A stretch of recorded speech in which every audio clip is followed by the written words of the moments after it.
Hi friends, আপোনালোক সকলোকে মোৰ অসমীয়া হাউচআপ চেনেলৰ নতুন এটা ভিডিঅ লৈ স্বাগতম জনালো। আশা ৰাখিছো আপোনালোক সকলো ভালে আছে। আজি মই আপোনালোকলৈ লৈ আহিছো খুব বঢ়িয়া এটা ফেস পেক।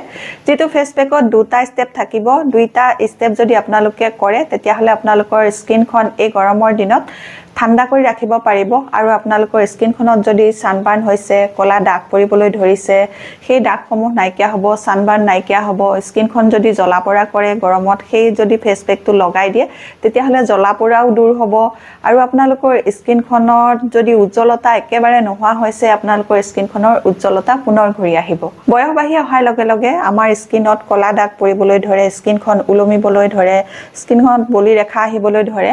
এই সমস্যাবোৰ হয়। এই ফেস পেকটোৱে বলি ৰেখাও দূৰ কৰিব পাৰিব, স্কিনখনৰ উজ্জ্বলতাও আনিব পাৰিব। স্কিনখনত যদি কলা দাগ স্পট হৈছে সেই কলা দাগ স্পটও দূৰ কৰিব পাৰিব। যদি আপোনালোকৰ বয়স 30 ক্ৰস কৰিছে তেতিয়া হলে এই ফেস পেকটো আপোনালোকে সপ্তাহত 3 দিনকৈ লগাব, ৰাতি লগাব। ৰাতি স্কিন কেয়াৰ কৰাটো বহুত জৰুৰী হয়। যদি আমি সদায় ৰাতি স্কিনখনৰ যত্ন লওঁ তেতিয়া হলে বয়স বাঢ়িলেও আমাৰ স্কিনখনত বয়সৰ চিনটো সোনকালে দেখা নাপায়। গতিকে সদায় আমি স্কিন কেয়াৰ কৰোতে ৰাতি স্কিন কেয়াৰ কৰিব লাগে, কাৰণ ৰাতি স্কিন কেয়াৰ কৰিলে স্কিনখন ৰিপেয়াৰ হোৱাত বেছিকৈ সহায় হয়, কাৰণ ৰাতি আমি শুই থাকো। তো সেই কাৰণে আমাৰ স্কিনত ধূলি বালি, পলিউশন, ৰ'দৰ তাপ একো নালাগে, সেই কাৰণে ৰাতি ৰিপেয়াৰ হোৱাত সহায় হয়। আপোনালোকৰ যি সকলৰ বয়স 30 বছৰতকৈ কম আপোনালোকে এই ফেস পেকটো সপ্তাহত 2 দিনকৈ লগালেও হ'ব, আৰু যি সকলৰ 30 বছৰতকৈ ওপৰত হৈছে আপোনালোকে এই ফেস পেকটো সপ্তাহত 3 দিনকৈ ৰাতি কৰিব। এতিয়া মই আপোনালোকক ফেস পেকটো বনাই দেখুৱাম। ফেস পেকটোত মই দুটা স্টেপ দেখুৱাম। এই দুটা স্টেপ দেখুৱাৰ আগতে আপোনালোকলৈ এটা ৰিকুৱেষ্ট আছিলে, আপোনালোকে যদি মোৰ অসমীয়া হাউচআপ চেনেলটোলৈ নতুনকৈ আহিছে বা নতুনকৈ চাবলৈ আৰম্ভ কৰিছে, আগতে সাবস্ক্ৰাইব কৰি থোৱা নাই তেতিয়া হলে সোনকালে আহক আৰু মোৰ অসমীয়া হাউচআপ চেনেলটো সাবস্ক্ৰাইব কৰি লওক। সাবস্ক্ৰাইব কৰিবলৈ হলে আপোনালোকৰ মোবাইলৰ স্ক্ৰিনৰ তলতে থকা সাবস্ক্ৰাইব বাটনটো টিপি দিব, ওচৰতে এটা বেল ওলাব, বেলটো টিপি দিব।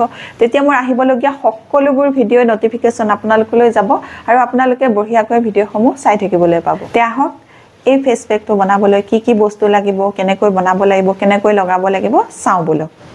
এই ফেস পেকটো বনাবৰ কাৰণে মই প্ৰথমেই লৈছো এটা সৰু সাইজৰ আলু, আৰু এই আলুটোৰ এতিয়া মই প্ৰথমতে বাকলিটো গুচাই ল'ম।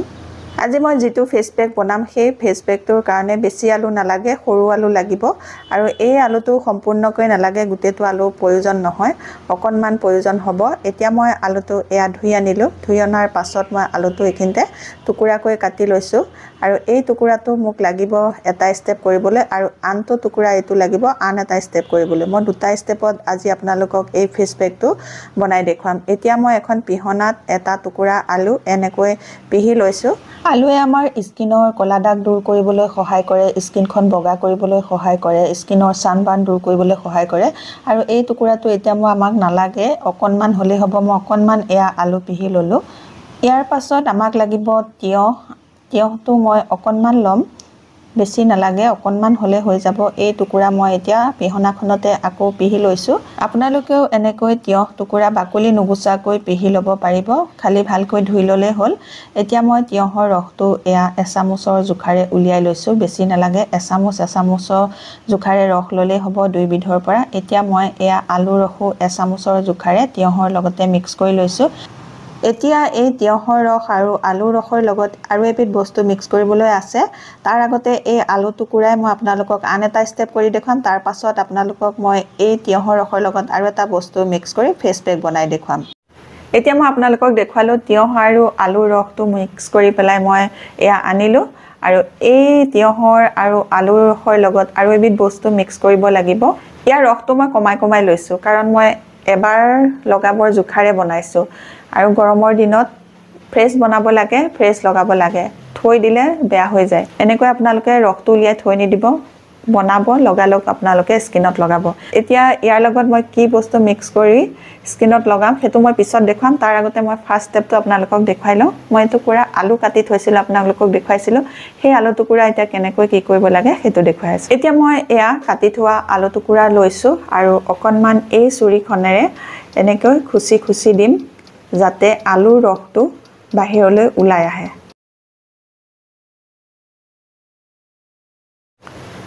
আলু ৰসটো অলপ অলপকৈ এনেকৈ খুচি দিলে দেখিব অলপ অলপ বাহিৰলৈ ওলাই আহিছে, আৰু ইয়াতে এবিধ বস্তু মিক্স কৰিব লাগিব।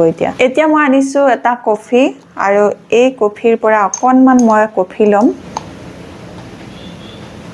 অকণমান কফি লৈ লৈছোঁ এয়া কফিটো মই আলুৰ ওপৰতে অকণমান দি দিছোঁ এয়া আলুৰ ওপৰত কফিটো মই এয়া লৈ ল'লোঁ লৈ পেলাই প্ৰথমতে মিলাই ল'ম তাৰ পাছত মুখত এনেকৈ লৈ স্কাৰ্বৰ নিচিনাকৈ লগাব লাগিব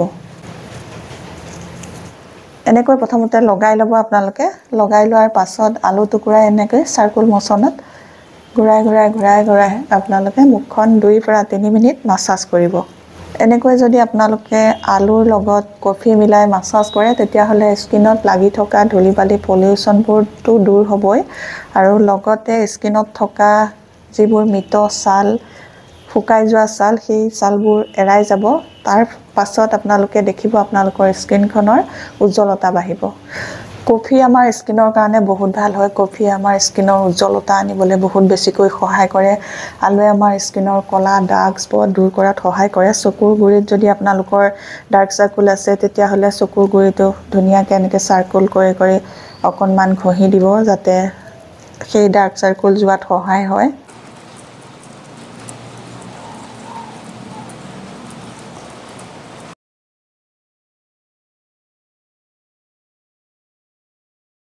এতিয়া মোৰ 3 মিনিট মাসাজ কৰা হৈ গ'ল এই আলু টুকুৰাই মাসাজ কৰাৰ পাছত মই এতিয়া মুখখন ধুই লম মুখখন ধোৱাৰ পাছত আপোনালোকক আলু আৰু তিয়হৰ ৰসটোৰ লগত কি বস্তু মিলাই স্কিনত লগালে সোনকালে স্কিনৰ কলা দাগ যোৱাত সহায় হ'ব আৰু এই গৰমত আপোনালোকৰ স্কিনখন ঠাণ্ডা কৰি ৰাখিব পাৰিব সেইটো দেখুৱাইছো এতিয়া মই মুখখন ধুই আহি গলো মুখখন ধোৱাৰ পাছত আলু আৰু এই তিয়হৰ ৰসৰ লগত কি এবিধ বস্তু মিক্স কৰি মুখত লগালে স্কিনখনত ঠাণ্ডাও পাব জ্বলা-পোৰা দূৰ হ'ব স্কিনৰ কলা দাগ দূৰ হ'ব সোনকালে সেইটো দেখুৱাম এই আলু আৰু তিয়হৰ ৰসৰ লগত এতিয়া মই মিক্স কৰিম অকণমান এলোভেৰা জেল এলোভেৰা জেলটো আমাৰ স্কিনৰ কাৰণে বহুত ভাল হয় যদি আপোনালোকৰ ঘৰত এনেকুৱা কিনা এলোভেৰা জেলটো নাই তেতিয়া হলে আপোনালোকে নিজৰ ঘৰতে যদি কেঁচা এলোভেৰা পাত আছে তাৰ পৰা কাটি জেলটো উলিয়াই ললেও হ'ব এতিয়া মই এয়া এলোভেৰা জেল অকণমান ইয়াতে মিক্স কৰি লৈছো এইটো মিক্স হৈ গ'ল মিক্স হৈ যোৱাৰ পাছত এনেকৈ স্কিনত আপোনালোকে লগাব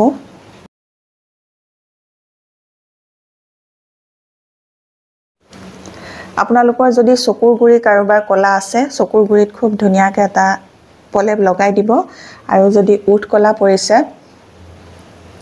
এনেকৈ উঠটো লগাব প্ৰথমতে লগাই ল'ব লাগিব এতিয়া লগাই ললো লগাই লোৱাৰ পাছত এতিয়া মই মুখখন খুব ধুনীয়াকৈ মাসাজ কৰিম 5 মিনিট যেতিয়া আপোনালোকে এইটো বনাব খুব ধুনীয়া এটা জেলৰ নিচিনা হ'ব এই জেলটোৱে আপোনালোকে মুখখন 5 মিনিটৰ কাৰণে এনেকৈ সাৰ্কুল মোচনত মাসাজ কৰিব এনেকৈ মাসাজ কৰিলে স্কিনত ব্লাড সাৰ্কুলেশন হ'ব আৰু স্কিনত ব্লাড সাৰ্কুলেশন হ'লে স্কিনৰ উজ্জ্বলতা বাঢ়িব কলা দাগ স্পট দূৰ হোৱাত সহায় হ'ব আপোনালোকৰ কাৰোবাৰ যদি চকুৰ গুৰি কলা পৰিছে তেতিয়া হলে এনেকৈ এই জেলটো লগাই আপোনালোকে এনেকৈ খুব ধুনীয়াকৈ এই আঙুলিটোৱে লাহে লাহে মাসাজ কৰি কৰি দিব আৰু যদি উৎকলা পৰিছে উৎখনত লগাই লৈ আপোনালোকে এনেকৈ মাসাজ কৰিব এইটো যেতিয়া আপোনালোকে মুখত লগাব তেতিয়া আপোনালোকে গম পাব খুব ধুনীয়া এটা ঠাণ্ডা ঠাণ্ডা লাগে প্ৰতি সপ্তাহতে যদি আপোনালোকে 3 দিনকৈ এই ফেস প্যাকটোৱে লগাই লগাই ৰাতি স্কিন কেয়াৰ কৰে তেতিয়া হলে আপোনালোকৰ কলা দাগ দূৰ হোৱাত সহায় হ'ব ইয়াত মই যিকেইটা বস্তু মিক্স কৰিছো গোটেই কেইটা বস্তুৱে আমাৰ স্কিনখন ঠাণ্ডা কৰি ৰাখিব স্কিনৰ কলা দাগ দূৰ কৰাত সহায় কৰিব স্কিনখন গ্লোইং কৰিবলৈ সহায় কৰিব আৰু স্কিনখন হাইড্ৰেট কৰি ৰাখিব স্কিনখন সতেজ কৰি ৰখাত সহায় কৰিব হৈ গ'ল 5 মিনিট মাসাজ 5 মিনিট মাসাজ কৰাৰ পাছত এতিয়া মই অকণমান আকৌ লৈছো লৈ ডাঠকে আকৌ এবাৰ লগাই দিছো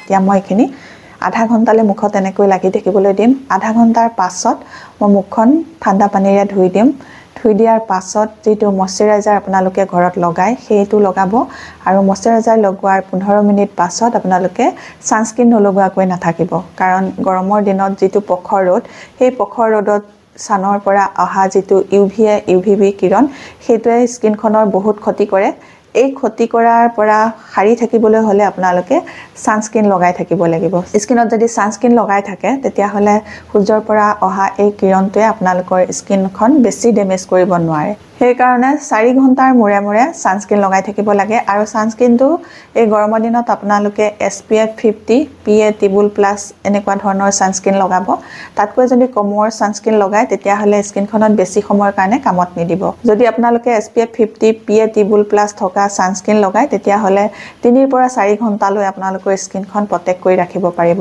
আজিৰ এই ভিডিওটো মানে আছিল আপোনালোকে নিশ্চয় ভিডিওটো চাই ভাল পাইছে যদি ভাল পাইছে তেতিয়া হলে সোনকালে মোৰ অসমীয়া হাউচৱাইফ চেনেলটো সাবস্ক্ৰাইব কৰি লব আৰু আপোনালোকৰ ফ্ৰেণ্ডৰ লগত মোৰ এই ভিডিওটো শেয়াৰ কৰিব আজিৰ ভিডিওটো ইমানতে সামৰিম নতুন এটা ভিডিওৰ সৈতে নতুন এটা টিপছৰ সৈতে আপোনালোকৰ মাজলৈ আকৌ আহি আছো তেতিয়ালৈকে নমস্কাৰ আজিলৈ আহো